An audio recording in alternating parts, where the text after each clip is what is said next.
Before we start this episode, we're going to take a quick second to thank our awesome patrons. In the House of Earth, we have Ray Brown, Rachel, Nicole Humphrey, Navid Etedali, Juliet Kurth, M. Davis, Andrew Stocchetti, Ali Silem, Alexander Eagleson, and Aki Yaki. In the House of Stone, we have Tinkery, Taylor C. Fries, Melissa Russell, Liv Matlin, Gabriela Margarita de Jesus, Fighting Chance Studio, Denise Vita, Curly Tail Studio, Krisha Dolan, Brianna Rains, Aya Kamurakwan, and Allison Connors. And a special welcome to Jane Dominguez, who is a recent member of the House of Stone. In the House of Flame, we have Bertie Tam, Jade Smith, Abby McCarter, Amber Costley, Celeste Gantz, Cheryl Eisenhower, Corey Little, Cynthia Johnson, Dirty Panda, Francie Dillon, Julie Sugidono, Katie Grant, Leah Harvell, Natalie Curry, Pokela, Spaghetti Sandwich, and a very special welcome to Val Langlois. Welcome to the House of Flame. And I just want to say we've had a few more people sign up recently, and thank you so much. Like I don't even know how to say things. You guys are all just amazing. So thank you so much for being patrons. Y'all are awesome. All right, now on to the show. Yay! White noise? Yeah, so it's like the what you do for filtering out like the room noise. Yeah. Basically the program uses that and it goes, okay, anything that sounds like that within this audio gets filtered out. Really? Yeah. Oh, you have to show me how to do that. Yeah. I thought you were just waiting for a bunch of Starbucks girls to come in and talk about their sorority pledges. Oh, I mean, that's coming afterwards, but... That's the white noise I'm used to. That's the... Oh! Oh, I get it now! I'm sorry. Get it now! No, that was excellent. I'm sorry.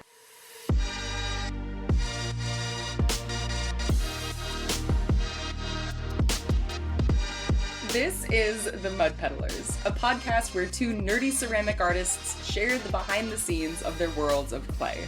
We are your hosts, Lindsey M Dillon. And I am Donte of Earth Nation. This week on The Mud Peddlers, we're talking about, well, honestly, we had a little bit of a hard time figuring out, like, all right, what's the proper way to describe what we're going to be talking about this week?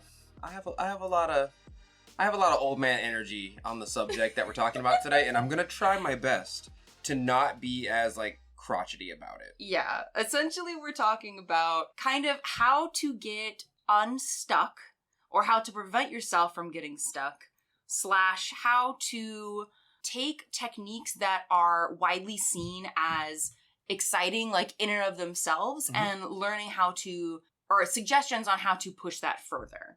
Yeah, I would, as a type of foundation, I would like to say that in my experience, and this is just my personal viewpoint of it, is that there's like what I call old head pottery culture, stuff that's like really traditional. You know, like moon jars or moon vases. Yeah. There's stuff like making your own clay, making your own glaze, and making your own tools.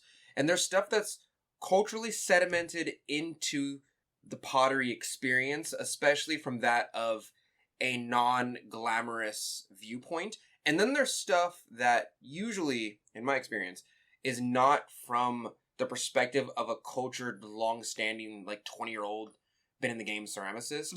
That's, you know, like bubble glaze! And like raku! And, you know, I think the more seasoned potter is usually kind of over that stuff by that point. But I think in today's episode, we want to talk about not getting stuck on the idealism of one of those things. Right. Each of our perspectives on that is like, for me, what fascinated me about this topic was the idea of like, okay, so you have this idea that's like exciting, but it's also like, okay, like, and again, this isn't about like on bubble glazes or whatever. Yeah, we don't want to make it seem like we're Yeah. It's more about like, okay, so this is a technique that has become popular. So since a lot of people use it, I'm interested in the idea of figuring out like, okay, how do you take that idea that's popular and push it to make it your own, or to basically make it more than just that one technique. Yeah, no, I agree with that last one specifically, because the amount of potters I see, honestly on TikTok most of the time, is like, oh, I took a technique and then I just added another technique on top of it. and that made it its own individual technique. Yeah, Like, the amount of people I see just put, like, a silk screen on top of mother of pearl glaze to make a shiny pot is insane. But that person is now known for that one thing. Yeah. But don't be too impressed. They did just take a silk screen and put mother of pearl on top of a square cup. Yeah, and I think I'm trying so hard. I know. I'm trying so hard. Okay, because honestly, I guess this will be like in some ways like my first recommendation, because I think that if you have I need to not tap on the table. I keep wanting to tap on the table. So thank you. Donte has just given me give her a pad, maxi pad. A little pad. Yeah, a little maxi pad. Maxi pad to absorb her finger taps. Oh god. Love it. We are period positive on this podcast. Very. Yes. Very blood positive. Yes. Anyway, we may or may not be vampires. Like Asterion. Oh my god. Oh wait, no, that's a spoiler. Never mind. Who's Asterion? Don't worry about it. All right. Point being, Jacob? No. No, that's a werewolf. That's the werewolf. I don't know any vampire names. Anyway. Okay, so my recommendation is, if you have, is basically to do what you said that example artist just did, which is basically taking the one technique and then adding another technique on top of that, because that in and of itself creates a new thing, and it's more than just the technique by itself. Agreed. I think I'm less worried about getting stuck in terms of then just only using that technique, because to be honest, like with the cups that I know make money, it's largely just one technique. Yeah. But what I do is I've been finding ways to make time to stretch my creative muscles in a different way. So anyway, I have a bunch of different thoughts and I'm not really sure where to start. Do you have a particular starting place that you want to... I have a couple different places, but I think to set like a baseline, I would like to say my goal with my discussion isn't to like hit on anybody's thing they like to do, you know what I mean? Or like take the excitement out of exciting things. I really think the things that we're going to name today should be done at least once or twice, but I just don't think they're like a home. You know, but that's also just my opinion. If you've made your whole career off of gold luster, that's your business. But as far as what I'm trying to teach my students in my classes is like, I don't want you to pigeonhole yourself and be stuck in one place for so long that you don't then go looking for other avenues of creative expression just because you really like doing this one thing. And I just want to make it clear that like, I'm not trying to shit on anyone's thing they like to do or form of expression they like. But I do want to have this discussion so that we set a certain mentality of like, yeah, you should experiment with different forms of expressing yourself.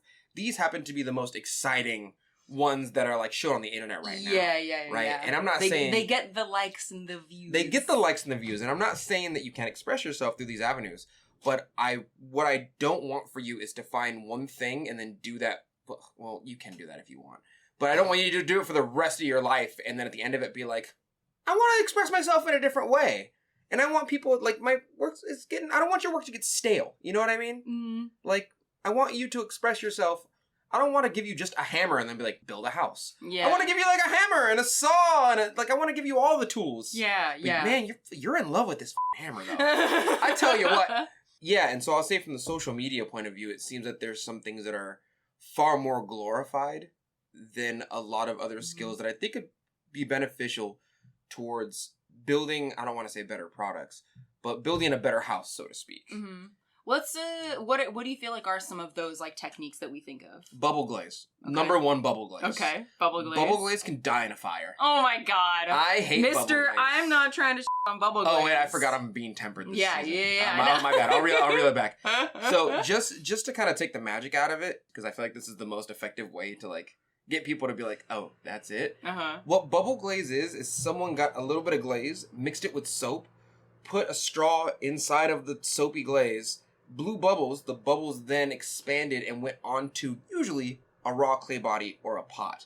That's spinning on something, okay? You don't glaze over it usually unless you want to make a contrast color. Some people do like a white and black glaze, vice versa.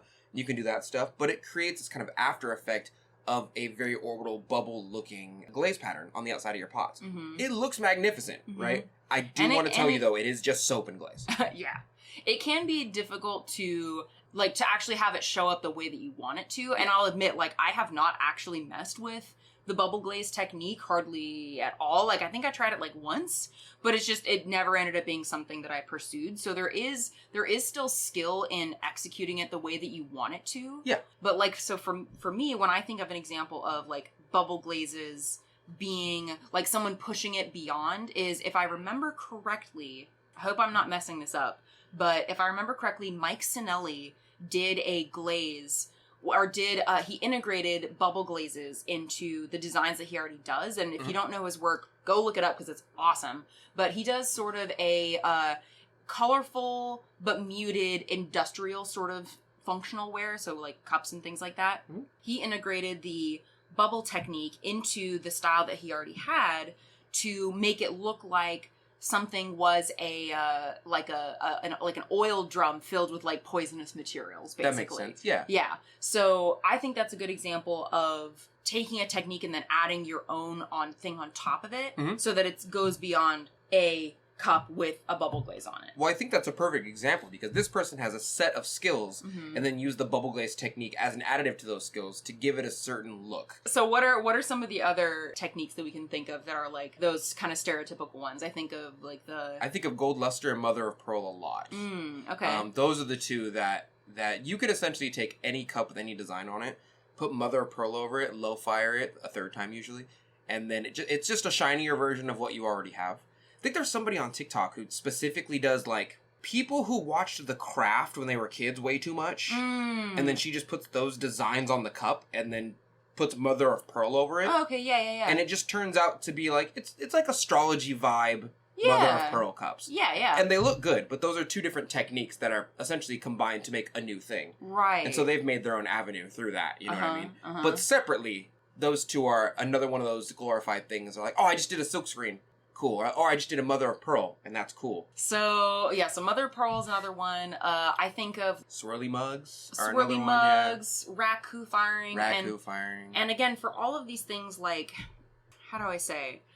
For someone who wants to push their technique further, what would you recommend someone do? Like, let's say someone has gotten to the point where they're like, okay, I figured out how to do bubble glazes on their own the way that I want. I know how to do, sorry, I'm having like 5 different thoughts in my head at the same time. Yeah, there's so many of them that my brain is having a hard time coming up with them, because I'm like, there's so many. Yeah. But, well, also because specifically, like when I think of something like Raku, because it has so many variables to it. Yeah. Like I was reading about an artist in this book that I bought at the Crocker Art Museum called, I think it's just called like Ceramics Now or something like that. But this artist just does Raku, but he's gone into Raku firing the way that you've kind of gone into like glaze formulation, it's like, just because you know how to do Raku, like there are levels of knowledge with Raku, and like there's levels of knowledge with all of these like different things. I would argue. Yeah. But what I find really interesting is some of the different ways that people do push out, like when they've gotten to the point where they're like, all right, I know how to do this thing. I'm ready to stretch my limbs. Yeah. What are some of the ways that you would recommend people do that? Because I have some ideas. But I want to hear yours first. Well, combining techniques is the first one that always comes to mind. Yeah. Because like, oh yeah, you like bubble glaze, you like gold luster. I want to do both at the same time, right? The one that I always go for is making different forms, because that makes me learn a whole new skill. So like putting a swirly mug, getting a small mug and then making it swirly is fine. I was in love with that for like 2 years, right? Because I like swirls, and it was my first version of texture. Or like stretching skin out after you make texture is another one. Or tiny pottery. Yeah. Or really big pottery. Yeah. Those are all things. I love all these things. They're cool. They're cool in and of themselves, but I swear to if Ceramics Arts Daily is listening to this, I swear to God, if I open another magazine that has tiny pottery in the back, I'm gonna die. Oh my Lord. Get off the horse, bro. Judgy. I remember reading them like 10 years ago when I was a baby. Yeah. When I was just like, oh, tiny pottery is so, and then after seeing it, I'm like, I get it. I think you're just projecting because you're worried about getting stuck. Not because I don't get stuck though. Like. Yeah, not like you're always talking about, being pushed into this, I'm so worried about that. Yeah, this commercial thing. Not to make this about, psychology. No, you're partially right. I'm worried about it. And I also think a tendency of myself is to like learn something for 3 months and then abandon it for another skill. Right. So that when I see someone else do that skill, I'm like, I learned that already. I did that already, yeah. So now when I do something that I think is really impressive, like making like a cone 6 oxidation red that's actually red without tin chrome in it, I'm like, yeah, ain't nobody doing this. Yeah, you know? Yeah. But like, I know how to do a lot of simple techniques that are glorified, especially just scroll down Instagram for a little bit on the pottery pages, because I learned how to do them over 3 months. Then I was like, cool, I know that's another tool on the belt to express myself artistically as I go along. And unless I want to combine all, I'm gonna do one where I combine all the techniques. Technique salad. I'm gonna do like a tiny pottery, bubble glaze, gold luster, mother of pearl, straight. I'm gonna do all of it in one go. It's gonna be called ambrosia. I love it. Food for the gods. And then I'm gonna throw it away when someone buys it. Okay. Because it's trash. Oh, okay. No, just start combining techniques realistically. Yoshio would always tell me, like, combine 3 techniques in, you know, but you do have to master one technique at a time. Yeah. Well, you at least have to start out with one. Like, I think you can learn how to... Well, yeah, I don't mean all 3 at once. I mean, do one technique at a time, learn how to do each of them individually, and then combine them. Oh. I don't know. I think you can learn, like, one technique, and then, I mean, you may end up with more, like, mistakes, but... Well, yeah, if you want to do it poorly, I guess. Yeah. Sure. Yeah. Go for it. Yeah. I mean, that's kind of how I learned. I've gotten a little bit better over the years at, like... Or basically, like, if I want to experiment with stuff, I've gotten a little bit better at, like, not... experimenting on a glaze with my like dragon egg mugs, which I've already put like hours and hours and hours of effort into. That's such a thing for me too. Where like I'll use my pieces as textiles and be like, it didn't come out right, and then half of the other old school potters on Glazy are like, yeah, you didn't test it, stupid. Yeah. Can't use products as tests. That's money. That's a good suggestion. So as people are moving forward and combining different techniques, combine it on a piece that you're not particularly attached to. You don't care about. Yeah. Do it on like a little, like go buy a Walmart mug and then do it on that. Oh my god. Do it on that. I've thought about firing a low fire Walmart mug before. Yeah. And I've never done it. I'm always worried. We should try it sometime. I'm always worried it'll mess up my kiln. Yeah. It's a little square mug. Throw it in like, make a little like container box for it and then. Oh, like a little like a Sagar fire. Yeah, like a Sagar fire. Yeah. One of the things that I liked doing when it comes to combining different techniques is also combining different vibes. Because imagine a bubble glaze that is made with a fairy forest vibe, right? And then imagine a bubble glaze that's made with a piece that has like horror vibes. Like it's the same technique, but how you bring together the rest of the piece is gonna make that piece feel really different. Well, I think the technique itself is valuable to be applied to other work. I think more so I'm really afraid of not only myself, as you pointed out, but also other people getting pigeonholing themselves rather into an art style and be like, oh, people like this, I'm just gonna keep doing this. What I think most artists should do is, let's say you like making aquatic mugs, you know what I mean? You like to draw mugs with little fishy faces on them. Yeah. I think it would benefit you greatly to put some bubble glaze on there so it looks a little bit more underwater. Yeah. But if you're just putting like a cup with bubbles on it, I think it could be better used. I think the technique could be stretched beyond just bubbles. It could be, but I would also argue that if that person makes a lot of money doing just cups with just a bubble glaze on it, keep doing that. If that works. Because here's, I guess I'll use myself as an example. I'm not pro that, but I can't argue against it because it's money. I know. That's why I'm going to try and convince you. Okay. Because you're really good at convincing me of stuff. Thank you. I'm gonna try. I may not, I'll roll my persuasion and see how I go. Okay. I've been playing a lot of Baldur's Gate 3. I apologize. So, about a year ago, I started trying to explore the idea of every month doing a unique mug design. Totally didn't end up following through with that. I think I got a lot. Yeah, I think I got maybe three new designs last year or something like that, and then, kind of pushing them farther this year. But what I have been doing is, because again, the most of the stuff that I make is I have my 4 or 5 shapes that I do, and then it's a sprig mold rolled out over a rubber stamp, right? That's most of my work. But what I have tried to do, because I know that those pieces are my main, like, money makers, is, like, as I've been preparing for SAC Anime, maybe 90% of my pieces are that. They're the pieces that I sold really well. But because, first of all, within myself, like, I want to, like, I have that creative itch. Like, I think a lot of folks who sell their work, often end up kind of being in that place where it's just like, okay, like, I know these sell well, but, like, I want to stretch myself creatively. That last 10% are either experimental pieces or revisions of designs the newer designs that I started working on last year. So, for instance, with my Poisoner cups, or I first started making that series like 2.5 years ago, something like that. I just made a few, but like this year, instead of just carving into the cup, I added a little so that each of the little like pustule things is rising farther out of the cup, and I'm really stoked about how it's looking.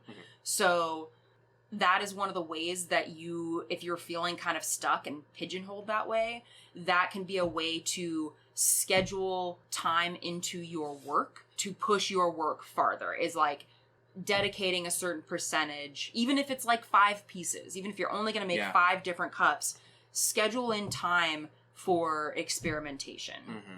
That's one of the things I would say. I think realistically, because I started teaching the classes, and if I show the class a technique, they like hug that technique. Oh, you know what I mean? Yeah. I'm like, guys, I wanted to show you that technique so you could use it in the way that you ought to use it for your own style. I don't want you to just copy me. Well, it takes time to develop that, though. Like, I think especially for folks who maybe don't have a solid sense of their own style, like, just doing and learning that one technique is pushing it in and of itself. That's fair. Yeah, they're like, whoa, Yeah, that's fair. So I think it takes time to like integrate that technique into and then push it. Another way that I've seen people push their work is I'm spacing out on who has done this, but they basically have like a chart with multiple different columns, and each column is a different like attribute of the cup. Or attribute of the piece they're making. Right. Like, so it could be the color, it could be the shape, it could be the design that's on top, it could be the type of glaze they're using. It's like all these different things. And then they will roll like a d20 or a couple d20s, and like each die will determine like which of that column, like each thing within that column. Right. So. And they just make that thing. That's kind of big pee-pee, because like that is. I love that. In order for you to roll a d20 or at least multiple of them, and then just say I'm able to make whatever comes up here, expresses that you've gone through multiple techniques to be able to make whatever technique is demanded of you from the dice. Yes. And but that person probably can do that because they didn't stay on flipping swirly mugs for 3 years. I mean. Back around. At least not only. Yeah.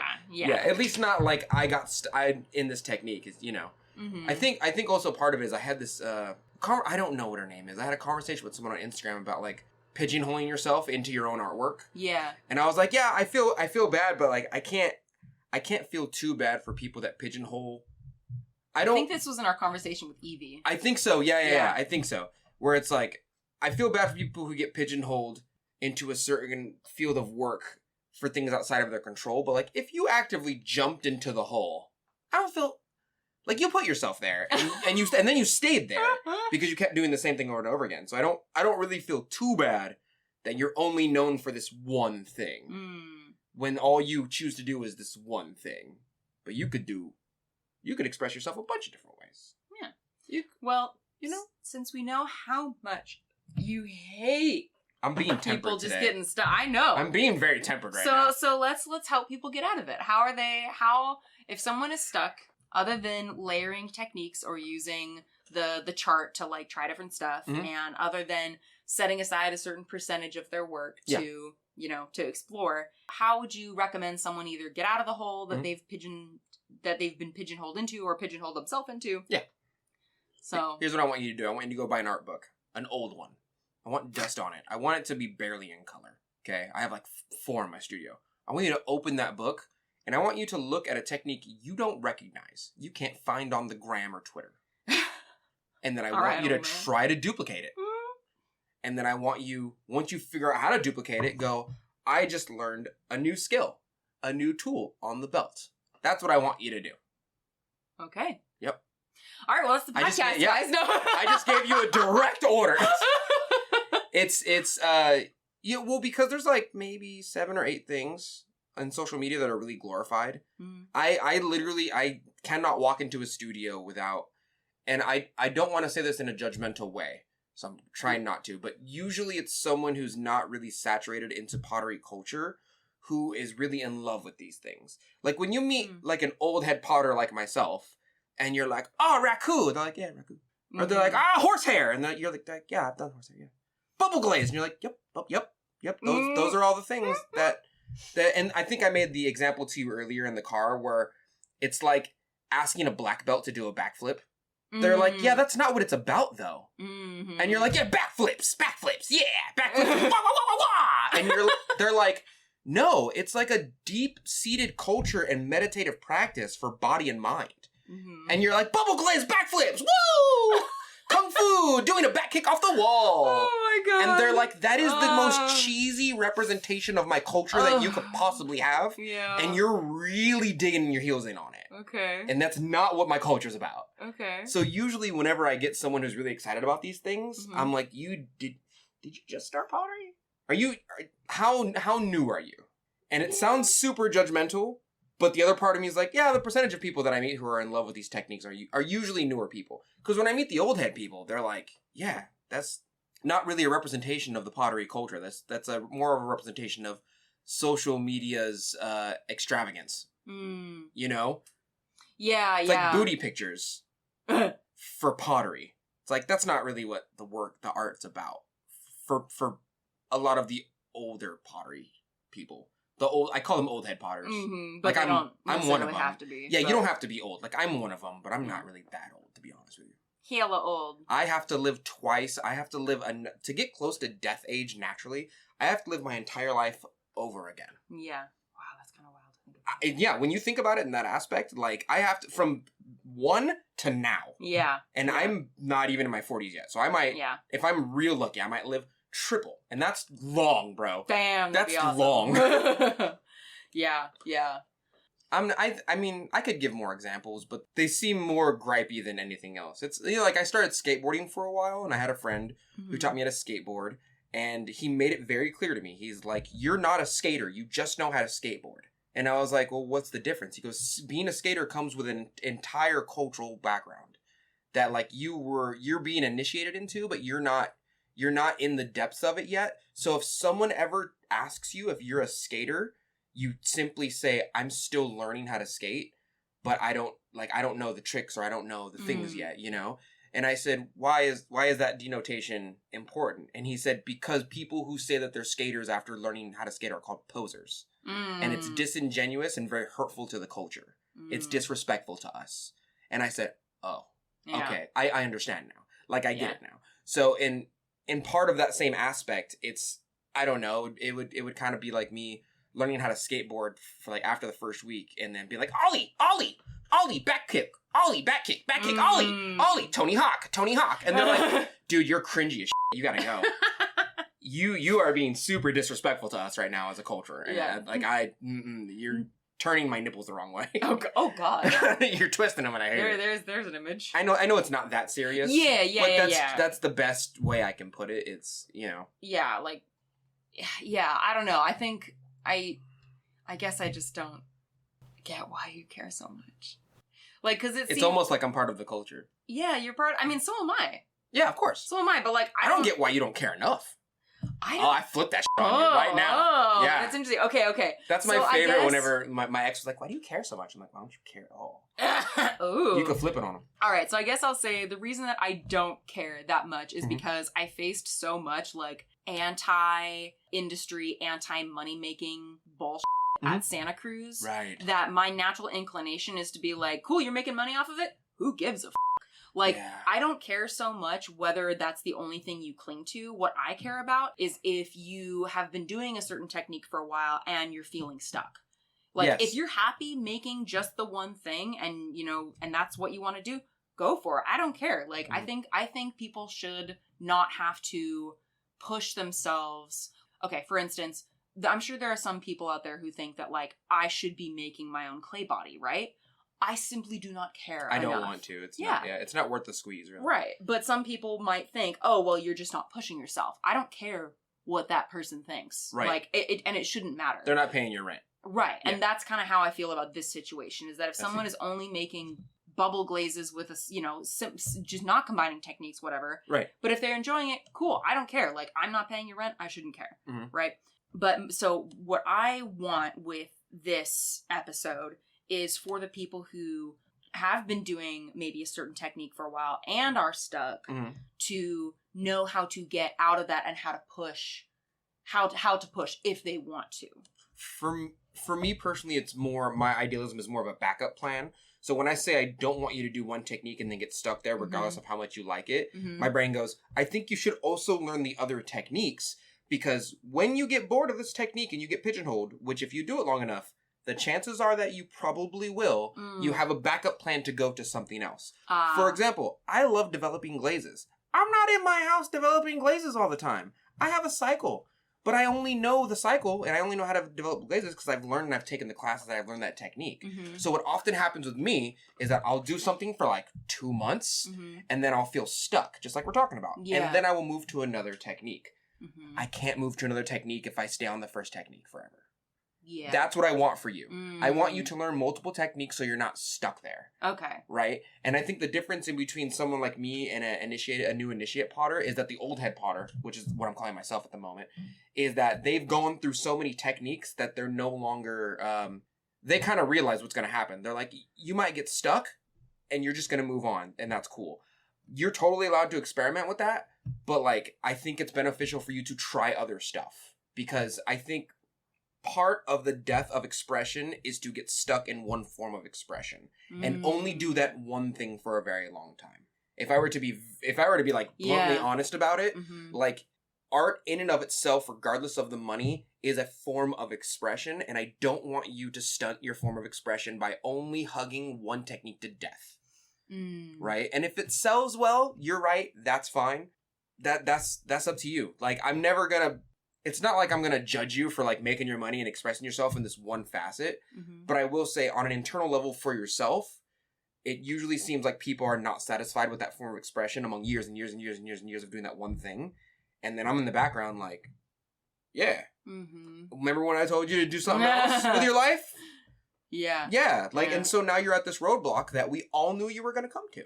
That's my main point, is that I want you to move so that you don't get stuck on the road and get run over by the car of non-expression.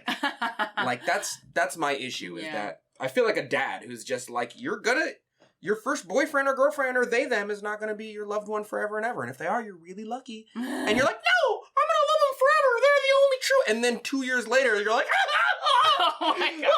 I thought they were the one. And me, your dad, is like, yeah, it turns out I've been in the game longer than you, and I kind of knew this was going to happen. It's almost like I told you so. Oh my gosh. That's wild. And yeah, so and realistically, you're going to be dating multiple people for a while until you find what you do and don't like, and it's going to take some time, and then you're going to find one that you are in love with, or you won't, and you'll drop it all together, and you'll play video games. Yeah. Which is also my true love, so I think my perspective is like, when I get stuck, I'll deal with it then. That's crazy. I think that's really good. I always have a backup plan. Yeah. I mean, that's kind of neat, though, to see that, like, we both have such different, like, ways of going about that. Because I'm like, yeah, when I, like, if and when I get stuck, which is actually, it's funny, because normally I'm the one who's, like, super anxious and super, like, must have backup plans, must have, like, all these things. Well, yeah. I think your thing is, like, I'll build the bridge when I get to building the bridge. And my thing is, like, I'm going to build all these bridges just in case I got to cross them. Yeah. That's a good way of describing it. But my brain is like, you will have to build a bridge sooner or later. Why not just build it now when you can? Yeah, I'm like, I'm having so much fun in the fields here. Yeah, I'm having I love this bridge. Yeah, it's like, this bridge is like, there's this field over across the way. Oh, but there's this river in between. I should probably build a bridge. And you know what that other field is? Slip casting. Why are you doing this to me? That's what it is for me, at least. Did you know they sell slip casting kits? That totally makes sense. And this isn't like to downtrot slip casting or anything, but like I looked it up and they sell like the slip Mhm. and the cast like on Amazon for $30. That's cool. But it's not a very good shape, to be honest. Okay. Yeah, Like it's not an interesting shape. Yeah. So, since we have different approaches, how have you found some of that balance? Because I know that you've been saying that you've been feeling like kind of shoehorned, and I have two thoughts. I'm going to ask you a question. I'm going to elaborate on what my answer had been. You do whatever you and then want. I'm going to ask. Yeah, go ahead. Okay. So I'm curious about how you have navigated finding ways to push your own work in a commercial context, since we're both trying to make money with our work. And because my primary way of stretching my creative muscles, as I had mentioned, was like setting aside a certain small percentage of my work anytime I do an update or when I'm getting ready for an event to have some new pieces to show. And that's not just for my own like creative pushing myself, but that's also commercially, because I think people are more inclined to keep coming back to my booth if I have new stuff to show. So there's two purposes to it. But my primary way of pushing myself is not so much layering techniques or trying new techniques. Like there's some of that, but for me, it's more about coming up with the ideas behind the pieces. Again, I keep talking about this Poisoner series, but like that it started out as an experiment. Like I literally just had like an extra goblet and I was like, well, it's the end of the night. Let me just carve some stuff into it. And as I carved it, I ended up getting these kind of like bulbous looking shapes. And I didn't really know why I was making it, but it was later after I had made the cup. And I was like, okay, why do I find this shape interesting? What do I like about this? How can I kind of like come up with something to match this thing that I have made?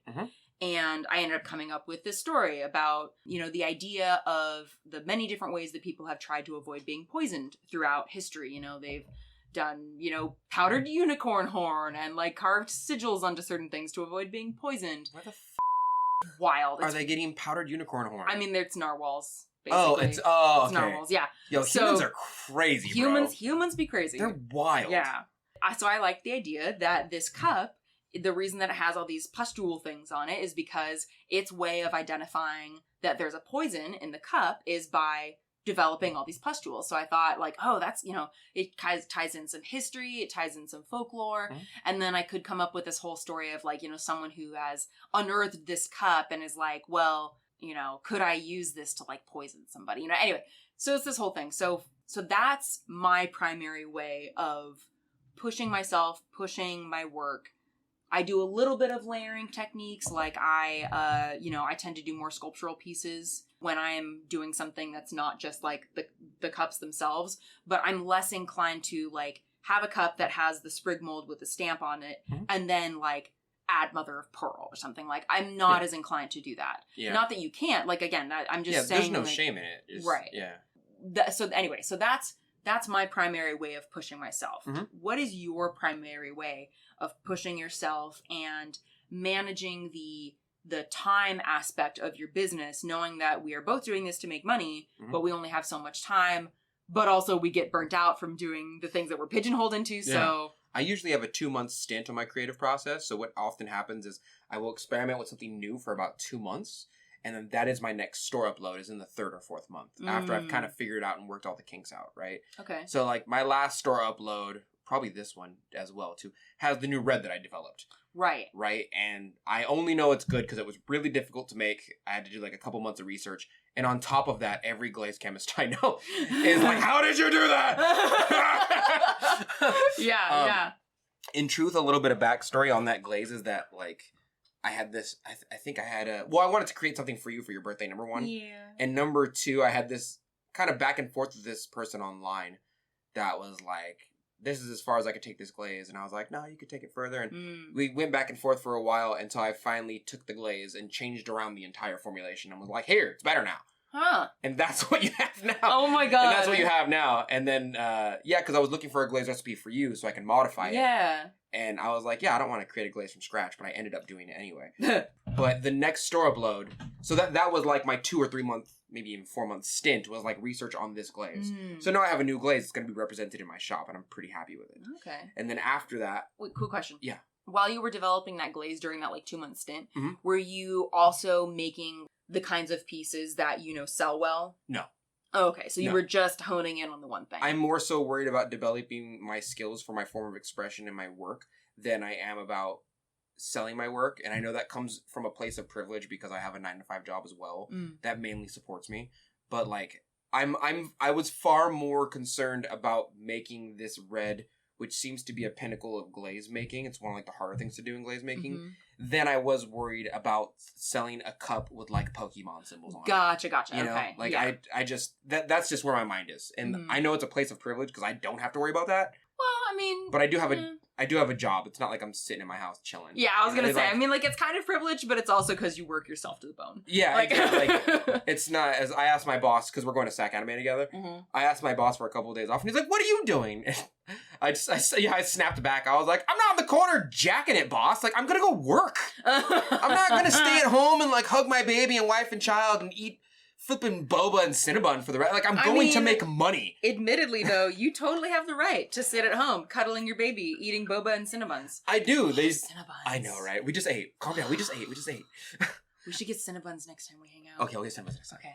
I don't know. Some people just act like if I'm not doing the thing that I'm known for doing, that I'm not doing anything.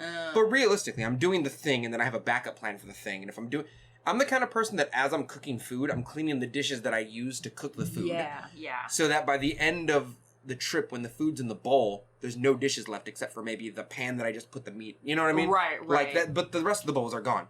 Anyway, to get back on track, the next thing that I'm experimenting with is coloring clay. Oh, yeah. I think I showed you some of that before, but I'm probably going to do a lot more of it. Not because I think it'll sell well, which I do think it will, but because like it's really nice. Yeah. To make black porcelain clay and then mix it together with marbleized porcelain clay body and then put like a glaze that I developed on it. And that's the way I mix my techniques. Now, I will freely and fully admit that marbleized clay is one of those things. I had that thought actually. Yeah. I'm like, oh, that's kind of one of those things. Marbleized clay is one of those things. But again, because it's nothing wrong with that. Like, that's kind of the whole point. No, I've done it for too long. I have to move on now. I've done it for too long. So what I've started doing is I've started coloring my own clay and then marbleizing it and then putting it on a glaze that you can see through so you can have that translucency come through. Right? And so that's translucent glaze, making your own glaze colors, making your own glaze. That's 3 techniques in one cup. Yeah. And I'm pretty happy with that outcome. Right? But it did take me a cycle of production in order to make sure that I have something that's that quality. Yeah. Right? Like, I had to figure out how to make my own glaze over years and years and years. Right. I had to figure out how to color clay and what the best technique is. Like, I no longer get mason stain and wedge it in. I make slip out of my excess clay, out of pure porcelain, and then I mix the color in, and then I reconstitute it, and then I wedge that, and then I wedge that into porcelain clay. Oh, interesting. The production of that is way easier than doing the muscle work, and it's a lot smoother. It's just better. It's just better. Huh. Okay. If I'm doing a new silk screen, I think I told you this, I have a program now where like I go in and I have to like put things together, and then I send that off to my silk screen person. I make a new silk screen. Yes. Right, and that's another thing of development. That takes like another 2 months to figure out how many inches will it be height and width wise. Yeah. And what cup am I going to put it on? And X, Y, Z, and X, Y, Z. Yeah, it's a stage of development. But like every 2 to 3 months, I have a stage of development, and that stage of development is usually my next store upload or my next table. Yeah. And then I move on. And then I'm like, cool, I figured out how to do something that I am impressed with. Because something that I've learned, you're going to hate this. Tell me. I've learned that I can't listen to y'all. I can't, because they ask me to make stuff and they won't buy it. Oh. They're like, oh, make a Korean moon vase. And then I make it and I put it in the store, and they're like, oh, I just wanted you to make it. I don't want to buy it. Oh. Yeah. And I'm like, oh, okay, well. To answer the question, what I generally do is I have maybe 2 to 4 months of production. I figure out a technique, and then I'm usually impressed with myself enough to go, okay, good, on to the next thing. I need another tool. The bad part about this is that I now have so many tools on the belt that I don't know what kind of house I'm supposed to build. Oh, in a proverbial house. Yeah. You know those 2-foot vases I have in the corner of my studio? Yes. They're not glazed. I know. You've had those for... I feel like you've been slowly growing your unglazed vase collection for like a few years now. Yeah. I need to throw some away or glaze them, one of the two. Yeah. I have to pick. Are there like concrete techniques that we could recommend, like for folks, like if folks are looking to like layer techniques? What are some of those techniques that you would suggest people experimenting with? The thing that I want most people to do, and it's only because it's such a gateway drug, is to buy some... this is a plug, but I do not get any money from this. Okay. Buy some Clayscapes glaze. Okay. The powdered form. I have a code. I think it's Earth 10. It's 10% off, right? Okay. And start mixing your own glaze that does not come in bottled form. You will start to realize that the amount of water that you put in your glaze changes the glaze drastically. And then every time you buy a bottle of glaze, you're going to start to wonder, like, how much water is in this? Why is this one brushable and the other ones are not? And then you'll start to wonder, well, how much water should be in, like, an Amico bottle of glaze? Yeah. You'll, like, it opens up a whole gateway of, like, oh, the water should be treated as an ingredient. The amount of water I add or take away makes the glaze completely different. Mm-hmm. And it's nice, too, because with Clayscapes, they give you the, like, what the hydrometer reading should be. Yes. Now, I still recommend, I still think testing the specific gravity using the, like, cylinder, the graduated cylinder method. That Sue McLeod recommends is good, too. But, that's a great suggestion. It's and also they've done most of the work for you. Like, really, you just put the powder into wherever container and you mix it up, and it's, like, glaze.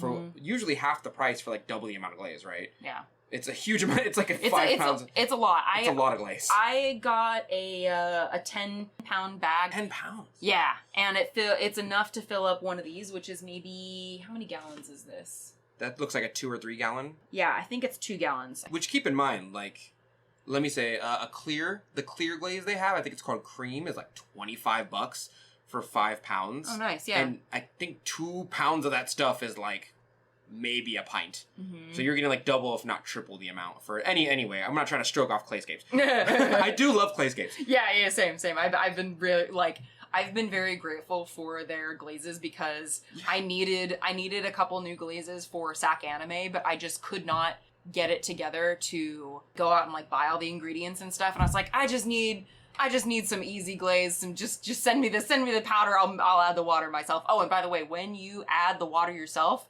add it like maybe like a few cups at a time. Yeah, add it slowly. Yeah. Because as you mix it, you'll start to, like, you'll reach a point where there's no resistance in the glaze, and you'll start to realize how much water you're really putting. Yeah. But I think I ended up putting like maybe 2 pints of water into my glaze. They should have a milliliter example on there, or at least like you said, a hydrometer. Yeah, they have the recommended hydrometer reading, but for folks who have never like used a hydrometer or like never read the clay, they might be like, well, how, like, what's that? What is a hydrometer reading of 1.65? Right. What does that look like in the consistency of the clay? You get a lot of the glaze, rather. You get a lot of experience from buying, and I'm only saying Clayscapes because I don't know anyone else who sells powdered glaze. Yeah, I'm sure there's some out there, but I do love Clayscapes. Yeah, their people are just nice. They're cool people. They're really Plus, we have a discount code, but like they were like, "Do you want us to pay you?" And I was like, "No, just give me the discount code so my people can get like money off." Yeah. Because I really want people to start putting water with minerals and making glaze. Yeah. It opens up a huge world of possibilities for your glazes.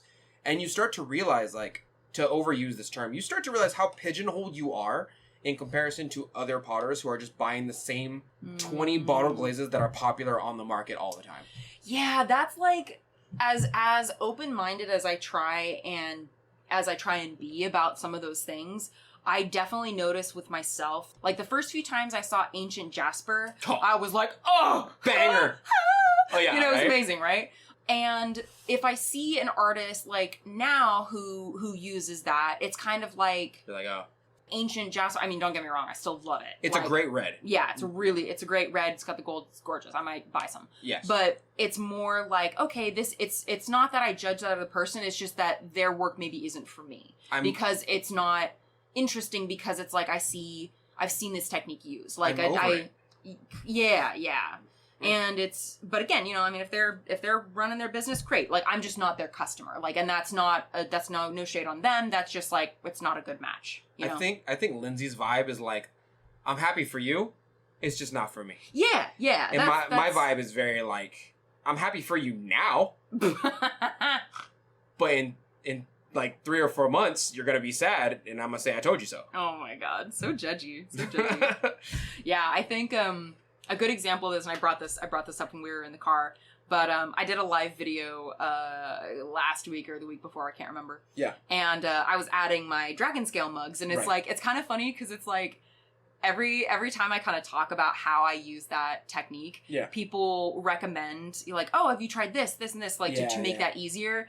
And it's kind of like, It's like, no, guys, like, I've thought about that. I've thought of that. I've thought about this a lot. Like, it doesn't work. But again, it's like, if you're one of those people, like, don't feel bad because, like... They're trying to help. Yeah, and honestly, sometimes people do recommend things that are like, oh, shit. Like, I'll never forget when someone recommended using, like, an olive oil spray for some of my stamps that were tearing the clay a lot. Mm-hmm. And I was like, oh my god, like, I did not think of course, like, it's like a mold release. Of course, that should be a thing, but I just hadn't thought of it. Cooking spray, yeah. Right.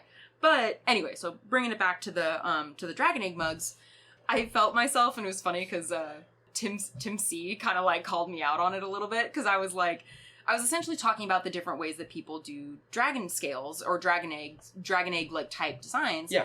And I was explaining that like the reason that I add my scales the way I do, even though it's so time consuming, and for those who haven't seen me use this technique, basically what I do is I carved a scale shape into a small plaster, like a small slab of plaster, basically. I roll up a small ball, like a really, really tiny ball of clay. I press it into the mold, score the back, and then I'm adding the scales one by one onto the mug. Yeah.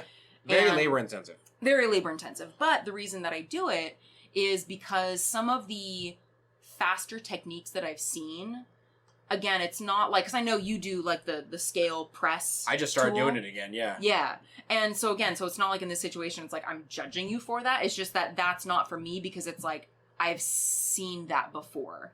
And part of the reason I guess you could say, and Tim was kind of like, oh, okay, great. So you make the awesome cups, and yeah, if you want to make scales, then go make scales. That's okay. And I'm like, no, that's not what I'm trying to say, Tim. But also I get how it totally come across. Tim's like awesome. That. I love Tim. Tim, thank you for Tim's chaotic and in your face at the same time. It's great. But yeah. So that's kind of, it's difficult because that's, I think, the tricky thing about all of this is that the reason that I am labor intensive with my work is because I want it to stand out in a way that I think I'm trying to find ways to make it unique.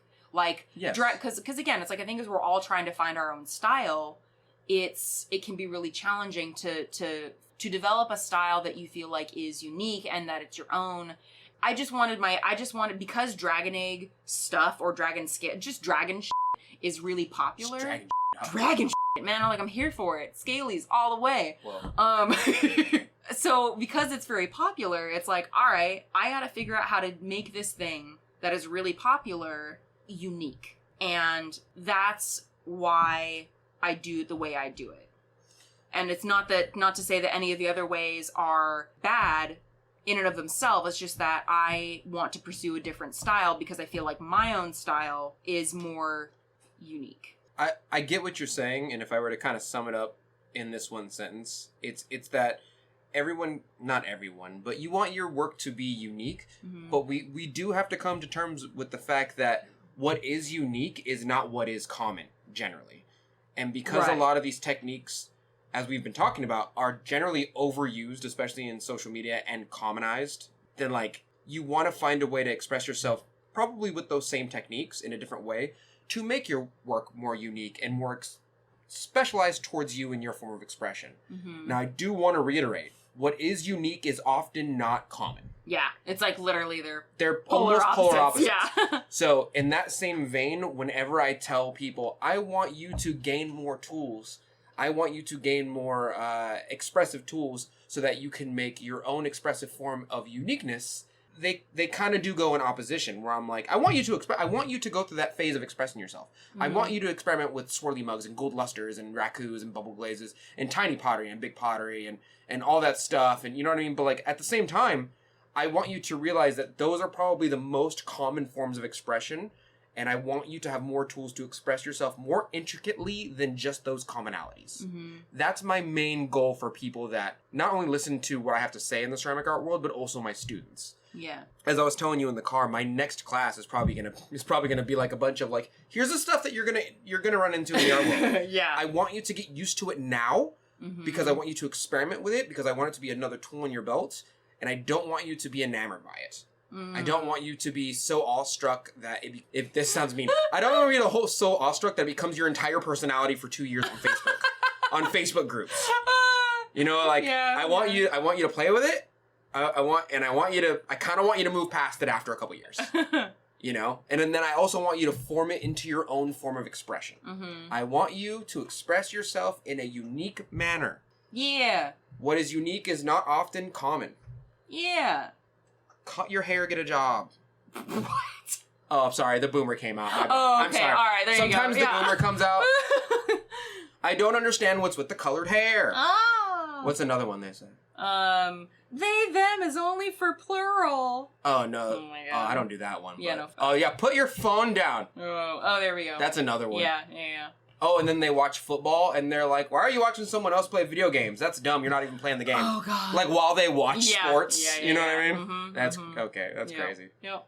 That reminds me. So, in addition to developing your own unique style and, like, again, like you're saying, not being so, or finding ways to push your work and make it more your own. Yes. I think I would really highly encourage people to try to write a few sentences about your piece. I'm not doing it, Lindsay. I know you're not going I'm not doing it. I've given up on you. I know it's not going to happen. I'm American. I can barely read. I hate it. The reason I feel like this is important, and again, like when I say writing about your piece, it doesn't have to be grand expositions on the state of humanity. Like my work, some of my work is very like ideas driven, but when you're talking about your work, it doesn't have to be like super conceptual, especially if you've never practiced writing about your work. When you do this exercise, like, don't imagine that you're writing to anybody, like write it more for yourself at first. Yeah. But I really recommend write a few sentences about why you were interested in making this cup. Think about why you were interested in the shape. Think about why you were interested in the color, why you were interested in the design. And then if there was an idea that inspired it, like what was the inspiration? Because I think the more that you get used to writing about and talking about your work, the better able you will be to connect those ideas with your audience. Because I think, again, like it is, especially with how much art we're exposed to online, like if you're on, social media of any kind, you're going to see a lot of different work, and it can be difficult sometimes to stand out. I have bought work from people whose work maybe isn't the most, like, visually just looking at it may not be like the most unique thing in the world, but the story behind their piece, like the concept behind it, is what drew me in. Like, there's a jewelry artist who I've bought a few pieces from, and I first, I found her work kind of randomly, but she had a series of mugs that was based on the idea of light. And it wasn't just like light in of itself, but it was like candlelight, firelight, lanterns, and just the way that she talked about what inspired this series of pendants that she had made is what ended up making me want to buy her work, because I wasn't just buying the design, I was buying the idea and the feelings that idea invoked in me. Yeah. So even if it's not idea driven, practice maybe 3 to 4 sentences of why you wanted to make this piece. And I think that will also help you realize what you're interested in. And then by realizing what you're interested in making, then that gives you a path to pursue. Like, if you like lines, if you were messing around with sgraffito, then you go, oh, okay, yeah, I really like, what do I like about this piece? Okay, yeah, it was a mug. I like the glaze I put on it, but yeah, them lines would be crazy. So then you can say, all right, how do I push lines further? One last thing, because I know I'm kind of like I found like a bunch of ideas in my brain all of a sudden. I gotta say them. Take your time. There's a book, cannot remember who wrote it, but there's a book on creature design that I found actually very applicable to ceramics. And the author talks about taking a design idea and pushing it until it breaks. So, for instance, if you were interested in exploring sgraffito and let's say you started out making a few lines that, wrapped around the cup. Okay, what would happen if you did lines that wrapped around the cup, but there was literally no empty space? It was just lines. And then what if you extended those lines to the bottom, like the underside of the cup? And then what if you carved farther into those lines? Oh, that's a beautiful idea. Right? Like, it's like taking that one idea and then pushing it until it literally like doesn't work anymore. Like, until you've carved, and then you're carving through the piece and you're making non-functional pieces. Like, that is how, and that can all start from consciously identifying what it is you are interested in making. Have you ever seen that meme think it's Adam, what's his name? Adam Driver? The guy Oh. who's Kylo Ren. Yeah. And where the meme is, more! Oh, yes! More! Yes! That's such, yes. Yeah. Yeah. No, that's because even as you say that, so even as Lindsay's saying that, my brain is conceptualizing like, yeah, there's something I like to do in my work, and then just like pushing it until it effing breaks. You know what I mean? Tell me what you thought of. No, because then you'll. No, I want to know. No, I want to trust know. him. Shh. I don't trust Don't listen. Turn your head aside. Also, keep it on because I want to hear what he says. Tell me. You know, the line thing. Yeah. Like, I like lines. Yeah. And like, I've made a piece with like 2 lines in it and been like, oh, it makes the piece look lifted. Yeah. Because the lines are at the bottom and it makes it Uh-huh. look like a pedestal. And then I'm like, what if the line's the whole thing? And then that really makes the glaze play in the edges. And then I'm like, Yeah. what about lines on the inside? And then Yeah. you start thinking about that, and then you're like, what about the bottom? You know what I mean? And then like, what if the foot is just a series of lines that are carved in them? And like, okay, the handle, you know what I mean? You just keep going until one day you're like, oh, this glaze looks really good on lines. Right. Push it till it breaks. Be like a cat. Push that cup off the shelf and watch it break. The only cat I like is Tim. Aww. All other Me cats. too. I hate cats. Can so we much. give you head scratches, Tim? Is that weird? That's weird. That is weird. Okay. All right. Yeah, I don't think we can head scratch Tim. Aw. I think he's an adult man. I think he's an adult man. Pretty sure. I'm pretty sure. Yeah. But if he like took a mask off one day and he was just like a cat, like a reverse furry, Yeah. you know, It's furry. you know what I mean? Like he was a cat and a On the human. inside? Yeah, Yes, I'd yes. be like, that makes Yeah, sense. like that checks out. That checks out. We love yeah. you, Tim. Thank you. I won't report you to the CIA, but that is some alien shit, Tim. I'm just letting you know. Non-human biologic. Yeah. And then I'd be like, wow, this cat speaks English. Yeah. That's more even impressive. crazier. Which means that English is a dumb enough language to be learned by a cat. Or cats are just really smart. I can't do that second one. I don't know. Tim's really smart. Tim's really smart? Therefore, cats are really smart. Okay, that is, you did cut out the middleman there, I did. but yeah. I did. No, you're Yeah. you're All kind of right. right. Yeah. I can't argue with that logic. Yeah, you could. You shouldn't. No, you're. I'm sorry. Okay. Oh, My bad. I accept your apology. Yeah, no. Now get I on was your wrong. knees. I'm- No. Oh my. Okay, I'm gonna fade out probably on that. That's good. But dude, there's this part of Baldur's Gate where you literally meet this guy who's like a disciple of a goddess of pain, and bro, it's the edgiest shit in the world, but it's great. And that's it for today. Thank you so much for joining us for this episode of The Mud Peddlers. We would love to hear from you, so if you want to share your thoughts about the episodes or just see what Donte and I are working on in our studios, come say hi. You can find links to my social media at lindseymdillon.com. That's LINDSEY, M as in monster, DILLON.com. And you can visit my pottery shop or see what I'm working on at earthnationceramics.com. And you can find me all over social media at Earth Nation Ceramics. It's spelled exactly how you think it's spelled. And if you want to support the show, hear some bonus episodes, and see some behind the scenes of my work, you can support me and the show at patreon.com/Lindsey M Dillon. Thank you so much for listening, and we will see you next time.